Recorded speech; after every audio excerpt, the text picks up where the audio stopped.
51 दिवस ज्या पद्धतीने ट्रायल चालू आहे, टार्गेट मी आहे. स्वाभाविक आहे. मी पार्टीचा निष्ठावंत आहे. मी महायुतीचा प्रचारातला एक प्रमुख आहे. माझी नैतिकता माझ्या लोकांच्या बद्दल प्रामाणिक आहे.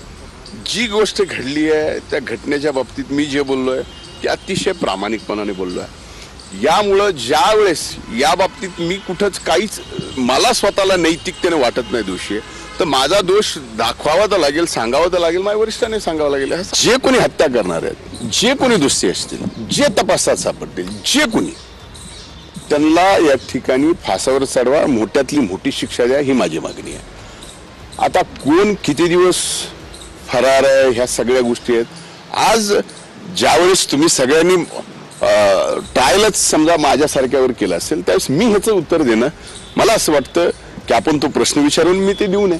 कारण आपण पण सुद्धा कुठल्या तरी गोष्टी मॉडेल ठेवलं पाहिजे. आता मला खरंच माननीय मुख्यमंत्री देवेंद्र भाऊ दिल्लीला येत आहेत हे मी दिल्लीला निघताना माहीत नव्हतं. दिल्लीत आल्यावर कळालं की तेही या ठिकाणी दिल्लीच्या निवडणुकीच्या प्रचार सभेसाठी येतात. आपलं पद वाचवण्यासाठी शेवटी त्यांना दिल्लीतच जावं लागतं. अजित पवार गटाचे ते मंत्री आहेत, पण खुलासा द्यायला कुठे जावं लागतंय तर दिल्लीमध्ये अमित शहाकडे. त्यांच्या पक्षाचे राष्ट्रीय अध्यक्ष मुंबईत आहेत किंवा बारामतीत आहेत किंवा पुण्यात आहेत बसलेले, पण त्यांचा पक्षाचा मंत्री खुलासा देण्यासाठी दिल्लीत जातो. ही महाराष्ट्राची अवस्था आहे. काय राजकीय विषय असते तर ते म्हणजे माझ्या अगोदर तुम्हालाच कळालं असतं, मला काय ठरवायचं त्याच्या अगोदर मिळायलाच कळालं असतं.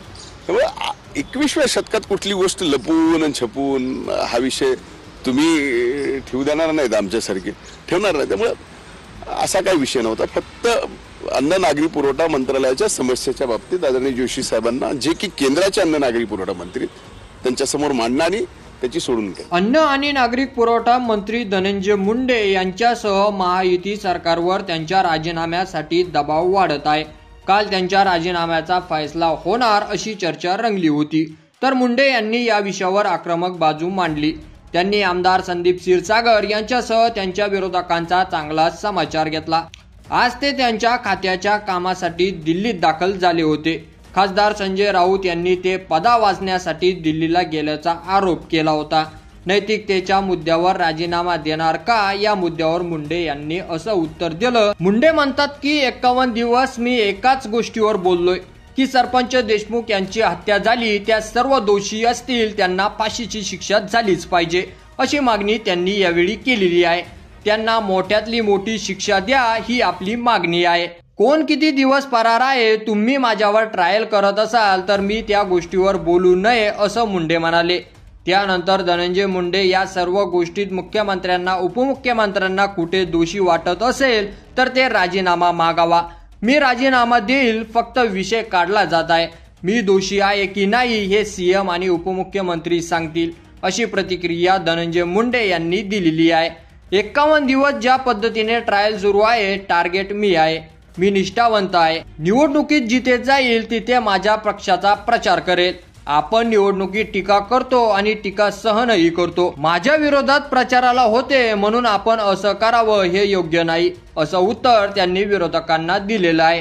त्यानंतर ते असंही म्हणाले की माझी नैतिकता माझ्या लोकांच्या बद्दल प्रामाणिक आहे.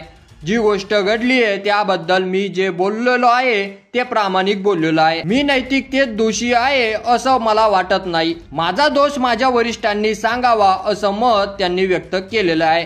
तर धनंजय मुंडे यांच्या प्रतिक्रियेवर तुमचं मत कमेंट करून नक्की कळवा आणि असेच नवीन व्हिडिओ पाहत राहण्यासाठी आपल्या चॅनलला सबस्क्राईब करा. धन्यवाद.